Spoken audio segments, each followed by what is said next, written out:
المسلم من سلم المسلمون من لسانه ويده، أو كما قال عليه الصلاة والسلام: صدقت يا رب العالمين وصدق رسوله النبي الأمي الكريم، ونحن على ذلك لمن الشاهدين والشاكرين، والحمد لله رب العالمين. خدا در انتظار حمد مانی است، محمد چشم بر راه سنانی است. محمد حامد حمد خدا بس، خدا حمد و آفرین در مدح مصطفی بس. محمد است و می خواهم خدا را، خدایا است و حب مصطفی را. یا رب صل وسلم دائما ابدا على حبيبك خير الخلق كلهم، والحبيب الذي ترجى شفاعته لكل حول من الأحوال مقتحم. اللهم صل على سيدنا ونبينا ومولانا محمد وعلى آل سيدنا ونبينا ومولانا محمد وبارك وسلم عليه.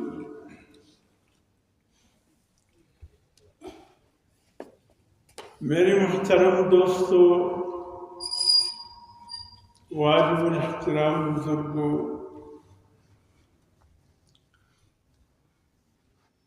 میں نے آپ حضرات کے سامنے قرآن حکیم کی چند ایک مقام سے قرآن مجید کی تلاوت کا شرف حاصل کیا اور فرمان رسول صلی اللہ علیہ وسلم میں سے ایک حدیث کی تلاوت کی۔ قرآن مجید الف لام میم سے لے کر والناس تک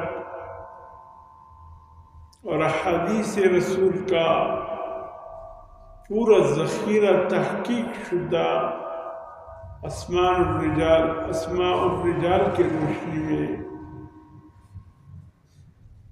بہترین روایت کرنے والے صحابہ، پھر ان کے بعد تابعین، تبع تابعین، پھر محدثین عظام، پھر ائمہ فی الحدیث،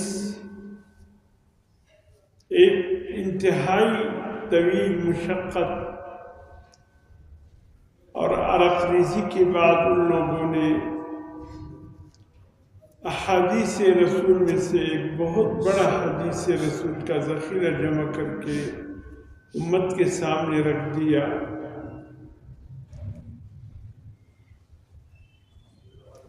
قرآن مجید ہو یا احادیث رسول ہو،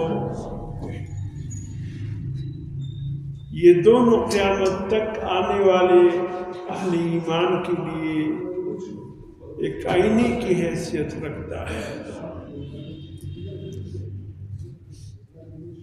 آئینہ اس شیشے کو کہا جاتا ہے جس میں دیکھ کر انسان اپنے چہرے کو دیکھتا ہے،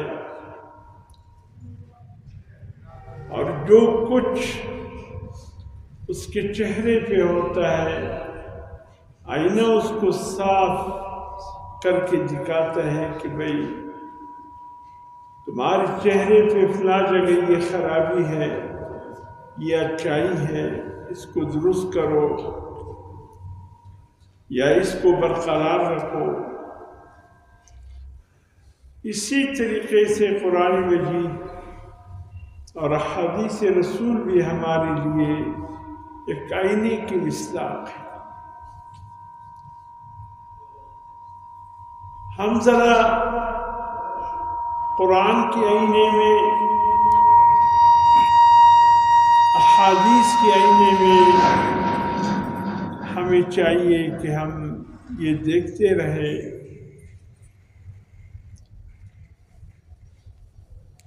کہ ہم کس حد تک اسلام کے اصولوں پہ چل رہے ہیں اور کس حد تک ہماری زندگی اسلام کے اصولوں سے ہٹ کر ہے۔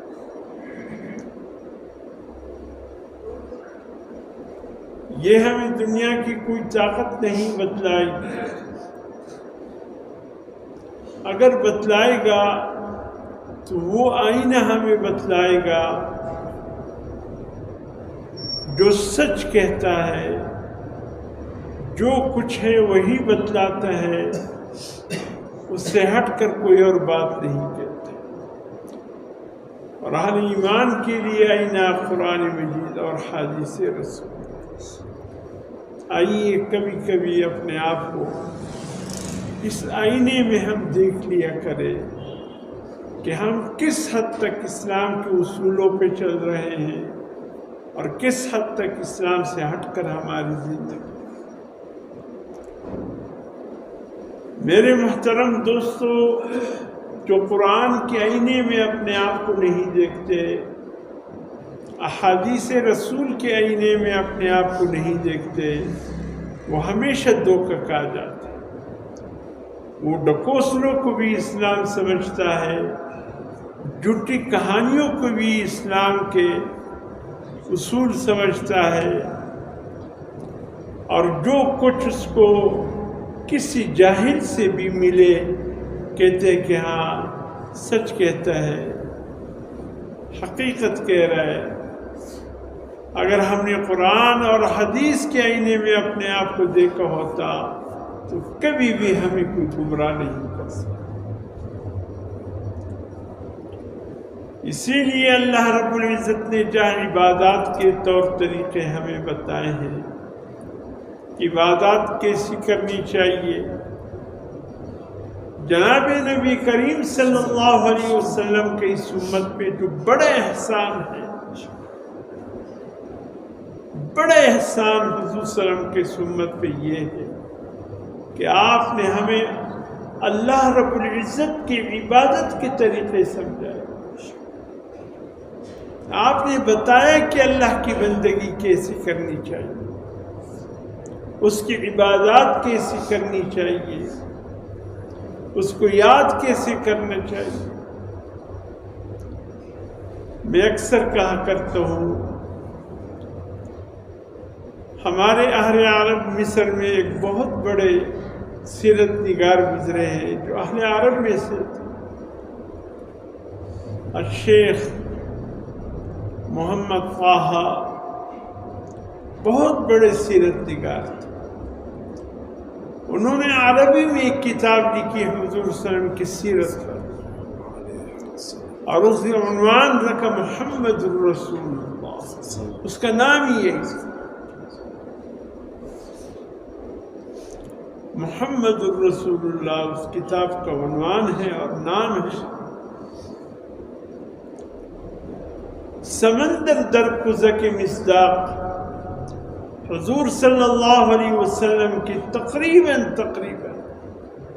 پوری زندگی اس کتاب کے اندر اس نے ذکر فرمایا۔ اہل عرب سے بھی قریب تھا، علماء حرمین سے بھی قریب تھا، زیادہ وقت ان کا مکہ اور مدینے میں گزرا، بہت قریب سے مشاہدات کے ذریعے انہوں نے بہت کچھ دیکھا اور بہت کچھ اخذ کیا، لکھے بھی اس نے عربی زبان میں۔ اتنی عظیم کتاب ہے، اتنی زبردست کتاب ہے کہ ایک دفعہ انسان شروع کرے، اللہ جانتا ہے کہ اس وقت تک چین نہیں ملتا جب تک اس کتاب کو پڑھتے پڑھتے ختم نہ کرے، اور اس کو اندازہ ہو جاتا ہے کہ حضور صلی اللہ علیہ وسلم کے آباء و اجداد کیسے تھے، آپ کے قوم اور قبیلے کیسے تھے، کہاں سے آئے تھے۔ عرب کی سرزمین پہ آپ کے آبا و اجداد کہاں سے آ کر آباد ہو گئے، انہوں نے کیسے بیت اللہ شریف کے مقام کو اپنا مسکن بنایا، پھر آپ کا سلسلہ نسب ایک بہترین انداز، آپ کی والدین کون تھے، آپ کے چچا کون تھے، آپ کے دادا پردادا کون تھے، کن صفات کے مالک تھے، کن خوبیوں کے مالک تھے،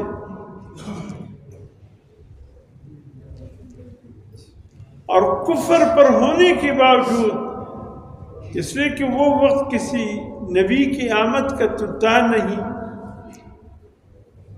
سب کے سب اہل عرب وما مکہ مدینہ کے سب کفر کے راستے پہ چل رہے تھے، لیکن کفر پر ہونے کے باوجود وہ کون سے ایسے گناہ ہیں جس سے اللہ پاک نے ان کو بچا کر رکھا، ان کی حفاظت فرمائی۔ آج بھی ہمارے اسلام میں ایسے بہت سے اصول ہیں کہ عبد المطلب، جس کا اصل نام شیبہ ہے، اور شیبہ کے معنی بوڑھے کے، بوڑھا، عربی میں جو بوڑھا ہوتا ہے اس کو شیبہ بولتے ہیں، اور پورا نام ان کا ہے شیبۃ الحمد۔ حمد کہتے ہیں ایسا بوڑھا جو بھی اس کو دیکھے اور اس کی تعریف کرو،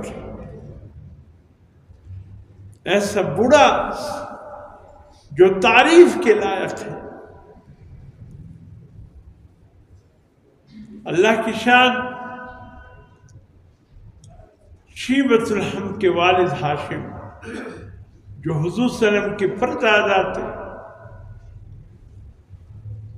بہت بڑے تجارتی قافلے لے کر کبھی یمن کبھی شام جایا کرتے تھے۔ لإلاف قریش إيلافهم رحلة الشتاء والصيف فليعبدوا رب هذا البيت الذي أطعمهم من جوع وآمنهم من خوف۔ یہ شان ہے ہاشم کی۔ اللہ نے سورۃ قریش میں جس ہستی کا ذکر فرمایا وہ ہستی ہیں حضور صلی اللہ علیہ وسلم کے پردادا حضرت ہاشم۔ نام ان کا عبد العزیٰ تھا، ہاشم ان کا لقب تھا۔ مکے میں قحط پڑ گئی، بہت زبردست قحط، لوگ بھوک سے مرنے لگے۔ اس نے اعلان کیا کہ بھئی کسی کی گھر میں 5 دن کا، 10 دن کا، 8 دن کا، 20 دن کا سوکھا روٹی ہے، تو بہت سے ایسے گھرانے تھے جس کے اندر سوکھا روٹی موجود تھا، بالکل سوکھ گیا تھا۔ فرمائیں جس گھر میں جتنے بھی سوکھا روٹی ہے سب میرے پاس، مکے کی بات ہے، جمع کرو۔ جس گھر میں ٹکڑا ملا وہ بھی لا کر ان کے پاس جمع کیا، جس کی گھر میں بوری تھی وہ بھی لا کر جمع، بالکل کھانے کا تو قابل نہیں تھا اس پر روٹی۔ اس نے شوربہ بنایا، شوربہ، اون کے گوشت کا شوربہ بنایا، اس میں سب سوکھا روٹی ڈال دیا۔ ڈالنے کے بعد وہ اتنا نرم ہوا کہ سرید بن گیا۔ سرید جانتے ہو نا، ہمارے پٹھانوں میں بھی کسی معزز مہمان کو جب کھلایا جاتا ہے، آج بھی یہ رواج ہے کہ شوربہ بنا کر مہمان کو کھلایا جاتا ہے۔ پٹھانوں میں بھی یہی رواج ہے، بلوچوں میں بھی یہی رواج ہے۔ ہمارے اس خطے میں الحمدللہ اب تک یہ سنت عمل جاری ہے۔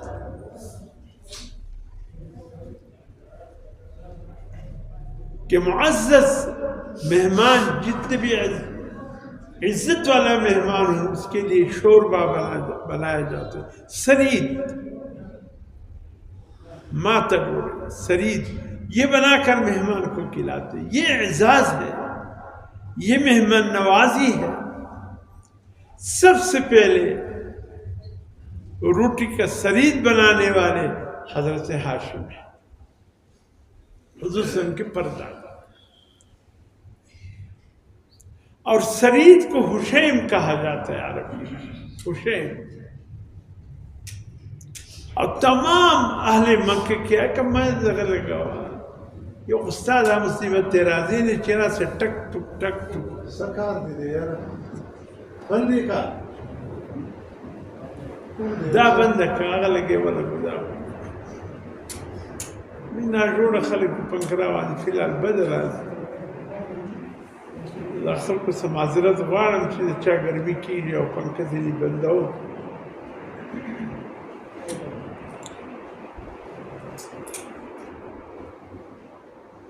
عادت به بلال سو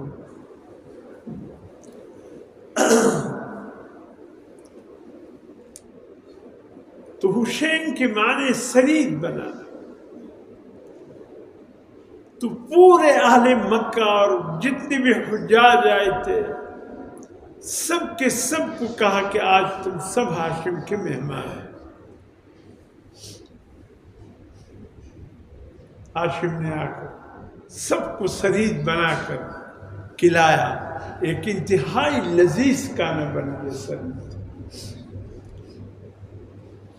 اس دن کے بعد سے جس دن سے اہل مکہ کو سرید کہلایا ان کا نام ہی ہاشم پڑ گیا، سرید بنا کر کھلانے والا۔ نام عبد العزیٰ تھا، ہاشم اس کا نام نہیں تھا، لقب بن گیا۔ ابھی لوگ نام سے نہیں پہچانتے، جب ہاشم کا نام لو سب کی ذہن میں یہ آتا ہے یہ تو حضور صلی اللہ علیہ وسلم کے پردادا کا ذکر کر رہا ہے، یہ عبد المطلب کے والد کا ذکر ہو رہا ہے۔ اسی نے سرید بنا کر اہل مکہ کی دعوت کی تھی، اس لیے نام ہی ہاشم پڑ گیا، سرید بنا کر کھلانے والا۔ اس نے دیکھا کہ مکے میں تو کوئی ذریعہ معاش نہیں ہے، نہ کوئی غلہ اگتا ہے، نہ گندم اگتے ہیں، کچھ بھی نہیں، نہ باغات ہے، نہ میووں کی زمین ہے۔ یہ الگ بات ہے کہ کہاں سے طائف کے ٹکڑے کو لا کر اللہ نے مکے کے قریب بسا دیا، 56 کلومیٹر کے فاصلے پر طائف کی سرزمین ہے، اور دنیا کا ہر میوہ، ہر سوغات اس میں رکھ دی۔ سبحان اللہ، وہ لذت رکھ دی طائف کی باغات میں، دنیا میں کہیں بھی باغوں میں میووں میں وہ لذت آپ کو نہیں ملے گی جو طائف کی باغات کے پھلوں میں اور میووں میں آپ کو وہ لذت ملے گی۔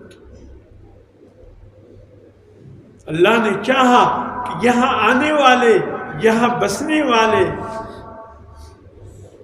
غلوں کی جھنجھٹ سے دور رہے، گندم اور ان چیزوں کے اگانے کی جھنجھٹ سے دور رہے، بس طائف میں جو پکے گا وہ سیدھے سب سے پہلے مکے پہنچے گا۔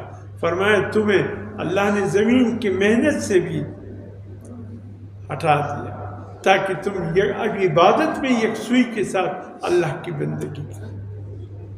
تمہارا کام بس بیت اللہ شریف آ کر اللہ کی بندگی عبادت ہے، تمہیں دنیا کے مشغلوں سے اللہ نے دور رکھ دیا۔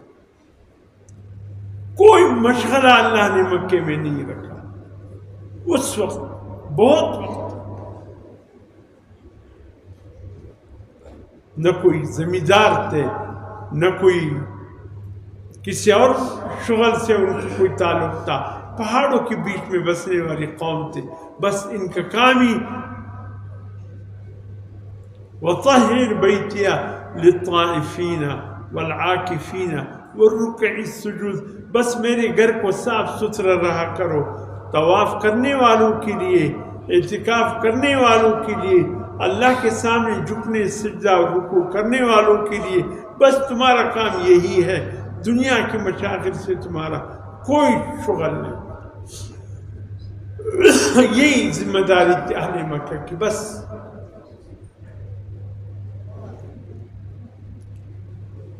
لیکن ہاشم نے یہ سلسلہ شروع کیا، اس سے پہلے نہیں تھا کہ 2 قافلے بنائے، ایک موسم سرما کا قافلہ تھا، ایک موسم گرما کا، بڑے بڑے تجارت سے قافلے ہوتے تھے، اس میں مکے والے بھی اپنے پیسے وغیرہ ڈال کر جو تجارت یہاں سے کر سکتے تھے وہ لے کر موسم گرما میں شام چلے جاتے تھے، موسم سرما میں یمن چلے جاتے، اس لیے کہ موسم سرما میں یمن کا موسم معتدل ہوتا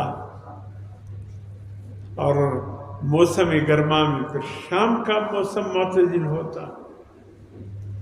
بس یہ دو قافلے سال کے 6 مہینے میں ایک قافلہ 6 مہینے کے بعد یمن کی طرف اور دوسرا قافلہ 6 مہینے کے بعد شام کی طرف جاتا، سامان تجارت لے کر جاتا۔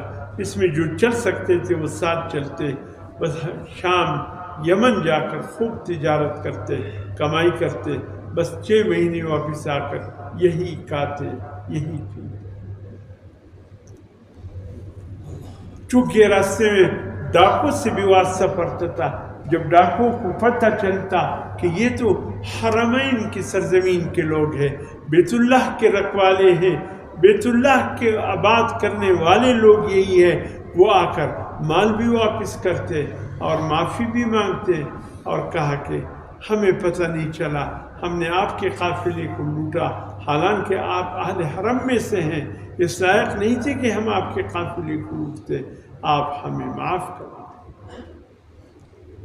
اللہ پاک نے یہی فرمایا لإیلاف قریش، اے قریش والو اللہ کے اس احسان کو تم کیسے بولو گے؟ ایلافہم رحلۃ الشتاء والصیف، ایک احسان موسم سرما میں، ایک گرما میں، جب یمن اور شام تم جایا کرتے تھے، اللہ نے تمام قافلوں سے تمہارا قافلہ محفوظ رکھا، ڈاکو کے حملوں سے محفوظ رکھا، تمہارا قافلہ لٹنے سے محفوظ ہوا، اس لیے نہیں کہ تم میں کوئی خاص سرخاب کے پر لگے تھے، تم کوئی خاص اللہ کے مہمان تھے، اس لیے نہیں، صرف اس بنیاد پہ کہ تم بیت اللہ کے رکھوالے تھے۔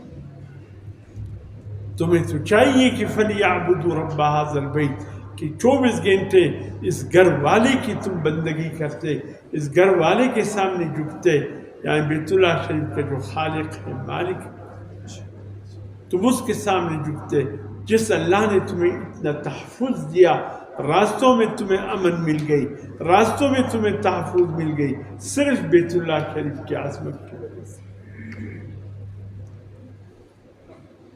تو راہ چلتے ہاشم مدینے میں ان کی شادی ہوئی، کہا کہ واپسی میں جب میں آؤں گا، ان جوانی کے عالم میں تھے، واپس آؤں گا تو بیوی کو لے کر مکے چلاؤں گا۔ اللہ کی شام، ملک شام دمشق میں وقت اجل نے آ کر آپ کو اطلاع کر دی کہ وقت آخر ہے، آپ کا انتقال شام میں ہوا، حضرت ہاشم کا انتقال شام میں ہوا، ان کی قبر آج بھی دمشق میں ہے۔ بہت کم قافلے والوں کو پتہ تھا کہ ہاشم نے یہاں پر شادی کی۔ یہ تو اور قافلہ جا رہا تھا، اس نے مدینے میں دیکھا بچے تھے کھیل رہے تھے، ایک بچے کا نشانہ بڑا زبردست تھا، اس نے کہا باقی بچوں کا نشانہ نہیں لگتا صحیح، اس بچے کا نشانہ صحیح لگتا ہے، اس بچے میں کوئی خوبی ہے، کوئی خاص بات ہے، یہ مدینے والوں میں سے نہیں، اس کا انداز قریش والوں کا ہے۔ تحقیق کی پتہ چلا کہ اس کے والد مکے کا رہنے والا، شام گیا ہے، ابھی تک واپس نہیں آیا، تحقیق کی تو اس کا انتقال ہو چکا تھا، کسی کو خبر بھی نہیں۔ پھر جب اس قافلے والوں کو پتہ چلا، اوہ یہ تو ہاشم کا بیٹا ہے، اتنا خوبصورت نشانہ کسی چیز کا ہاشم کا بیٹے ہی کا ہو سکتا ہے اور کسی کا نہیں ہو سکتا۔ اللہ کی شان مختصر کرتا ہوں بات، تاکہ میں جو بات کہنا چاہتا ہوں اس تک پہنچ سکوں۔ پوچھے گیا نام کیا ہے، کہا شیبہ اس کا نام ہے۔ مکے پہنچے تو اس کا نام شیبۃ الحمد پڑ گیا، یہاں پر بال کچھ سفید تھے عبد المطلب کے، ایسا نظر آ رہا تھا کہ بچہ ہے بوڑھے کی شکل کا، لیکن ایسا بوڑھا کہ تعریف کا لائق ہے۔ بوڑھے کا تو کوئی تعریف نہیں کرتا، لیکن یہ ایک ایسا بوڑھا ہے جس کی سب تعریف کرتے ہیں، یعنی پیدائشی اس کی پیشانی کی بال سفید تھے، اور لوگ جو بھی دیکھتے وہ اس بچے پر فریفتہ ہو جاتے۔ مکے جا کر اطلاع ملی، عبد المطلب سے کہا کہ تمہارے بھائی کا، تمہارا بھتیجا ہم نے مدینے میں دیکھا، تلاش میں آیا تو پہچان لیا۔ جب ان سے کہا یہ تو ہمارے ہی بیٹا ہے، بھتیجا ہے میرا، میں اس کو مکے لے جانا چاہتا ہوں، ان لوگوں نے اجازت دی دی۔ آپ اس کو لے کر جب آ رہے تھے مکے میں، چونکہ پیدل سفر تھا، گرد و غبار تھا، اور گرد و غبار میں چہرے پہ ایسے مٹی اٹک گئی کہ تہ مٹی کے تہ درتے چہرے پر جم گیا، ایسے جیسے یتیم بچے کے ساتھ سلوک ہوتا ہے، کچھ ایسے ہی بن گیا۔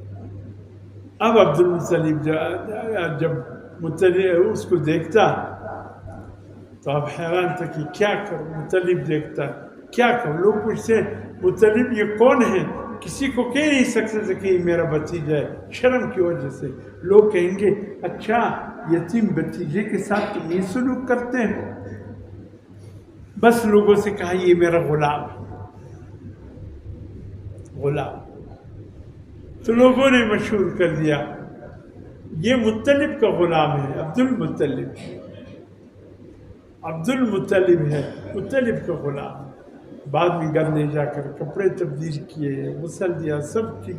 پھر لوگوں سے کہا نہیں بھائی یہ ہاشم کا بیٹا ہے، عبد المطلب اس کا نام، مطلب اس کا، لیکن وہ عبد المطلب نام، شیبۃ الحمد اس کا نام ہے، وہ عبد المطلب کے نام سے مشہور ہو گیا تھا۔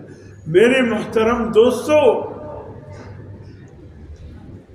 عرض کرنے کا مطلب یہ ہے کہ یہ پورے واقعات میں نے محمد رسول اللہ سے دیے کہ یہاں پر مکے میں کچھ ایسے لوگ تھے،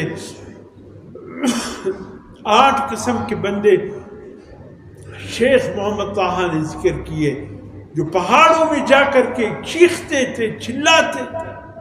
ان میں ایک عبداللہ بن زید تھا، ورقہ بن نوفل تھا، چند اور بوڑھے تھے 80 سال کے، 95 90 سال کے، 85 سال کے، چیختے تھے یا اللہ ہم تو تجھے پہچانتے ہیں کہ تیری ذات ہے، کہاں ہے یا اللہ؟ یا اللہ کسی کو ہمارے پاس بھیج دے کہ تیرا تعارف کرائے، یا اللہ ہم تیرے بندے، اب تیری عبادت ہم کیسے کریں ہمیں پتہ نہیں۔ روتے تھے۔ تو میں وہ بات اب ذہن میں آگئی جو میں نے کہا، حضور صلی اللہ علیہ وسلم کا سب سے بڑا احسان اس امت پہ یہ ہے کہ آپ نے اللہ کی بندگی کی طریقے ہمیں سمجھا۔ اگر حضور صلی اللہ علیہ وسلم نہ ہوتے، خدا کی قسم آج ہماری جبین کہاں جھک رہی ہوتی۔ کئی پتھر کی مورتیوں کے سامنے آج ہم عبادت کرتے نظر آ رہے، کہ لکڑی کے بنے ہوئے خداؤں کے سامنے ہم جھکتے، کئی خوبصورت پتھر کے سامنے جھک جاتے۔ جائیے ابھی بھی احمد آباد گجرات کے اس مندر میں، ابھی بھی ہندوؤں کے خداؤں کی تعداد جو لکھی ہے 32.5 کروڑ خدا۔ پتہ نہیں اتنے ماننے والے ہیں یا جتنے اس کو اپنے خدا جنہوں نے بنایا ہوا۔ جہاں خوبصورت پتھر نظر آئے اس کو معبود بنا لیا، جہاں خوبصورت پرندہ نظر آیا اس کو معبود بنا لیا۔ ایسے بھی ہندوؤں میں پائے جاتے ہیں، آج بھی چوہے کو خدا سمجھتے ہیں، سانپ کو خدا سمجھتے ہیں، بچھو کو خدا سمجھتے ہیں۔ کیسے کیسے درختوں کو خدا بنایا ہوا۔ حضور صلی اللہ علیہ وسلم کا کتنا بڑا احسان ہے ہم پہ کہ آپ نے ہمیں بندگی کی طریقے سے سمجھا کہ لوگو آؤ تمہارا رب بھی ایک ہے اور تمہاری بندگی کا لائق بس وہی ایک اللہ کی ذات ہے۔ جھکو تو اس کے سامنے جھکو، باقی چیزیں اس کی مخلوق ہے، وہی خالق ہے۔ اے اللہ کے رسول، ہم قیامت تک تیرے مقروض ہیں، واللہ تیرا قرضہ ہم نہیں اتار سکتے۔ آپ نے ہمیں اللہ کی بندگی کی طریقے سمجھایا۔ زندگی گزارنے کی بہترین اصول ہمیں دیے. اسی معاشرے میں بھی رہ رہا ہوں، آپ بھی رہ رہے ہیں، مختلف انسانوں سے واسطہ پڑتا ہے. کوئی ہمارے والدین کی درجے میں ہے، کوئی ہماری بہن بھائیوں کی درجے میں، کوئی ہمارے چچا ماموں کی درجے میں ہے. ویسے مسلمان ہونے کا درجہ ہے. اسی طریقے سے اس معاشرے میں لوگوں کے ساتھ ملنا جلنا ہے. ہر ایک کے ایک دوسرے پر حق ہے. اس کے لیے بھی حضور صلی اللہ علیہ وسلم نے ہمیں جو طریقے بتائے، جو اصول بتائے، وہ بہت زبردست رہنمائی اصول ہے. فرمائے لوگوں، ایک کلمہ پڑھنے والے کا اللہ کے نزدیک کیا مقام ہے، تم کیا جانو. ایک دوسرے کا احترام کرو. المسلم من سلم المسلمون من لسانہ، مسلمان وہ ہے جس کے ہاتھ اور زبان کی اذیت سے دوسرے مسلمان یا دوسرے انسان محفوظ رہے.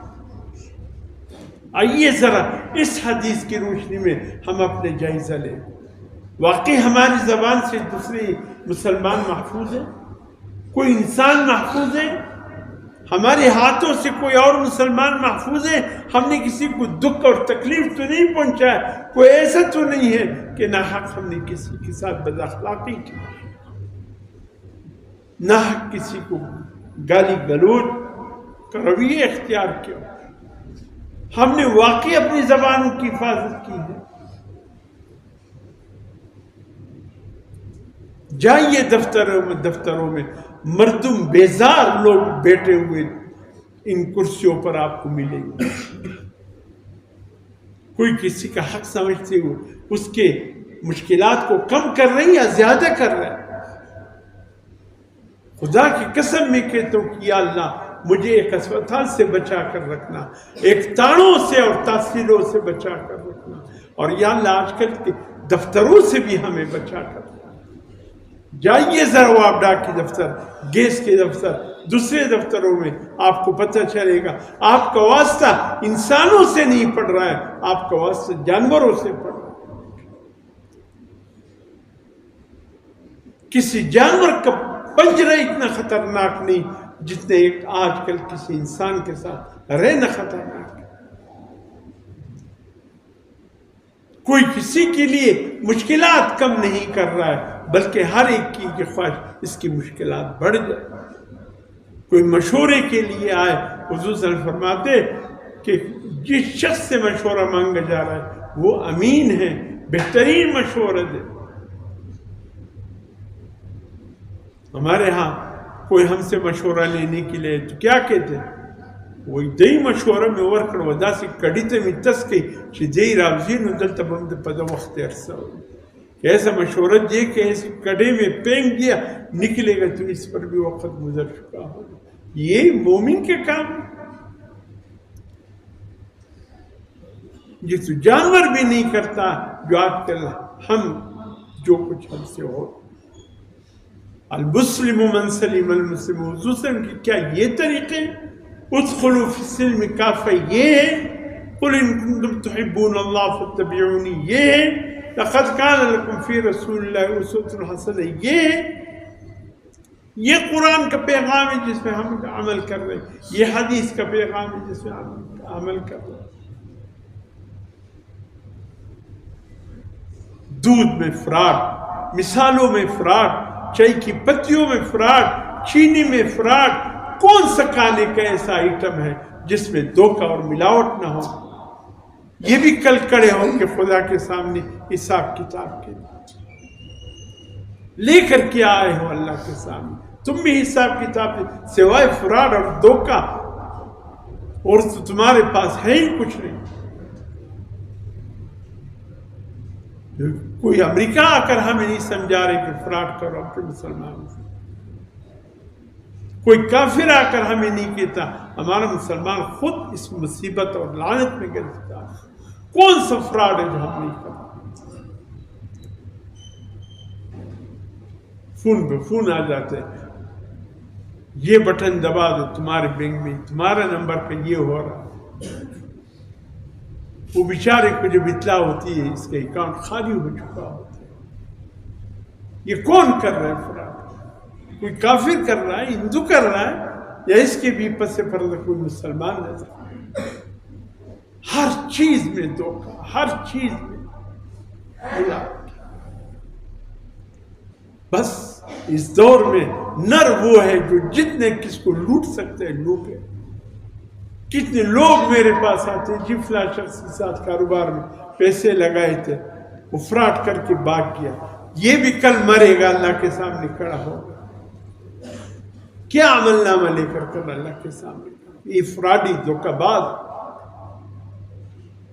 جس نے نہ امامیہ کو چھوڑا، نہ داڑھی کو چھوڑا، نہ سنت رسول کو چھوڑا، لوگوں کو اس پر بھی بھروسے میں ڈال کر فراڈ کے اعلیٰ مثال قائم کر کے چلے، یہ بھی کل مریں گے خدا کے سامنے کھڑا۔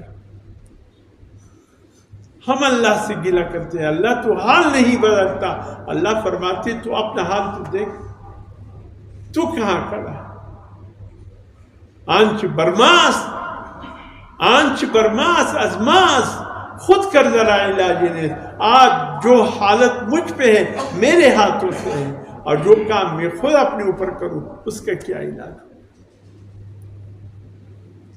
اللہ رحم فرمائے، اللہ عافیت کا معاملہ جو حضور صلی اللہ علیہ وسلم نے رہنما اصول دیے، جب تک ہم اس پر نہیں آئیں گے خدا کی قسم نہ دنیا سدھرے گی ہماری، نہ آخرت سدھرے گا۔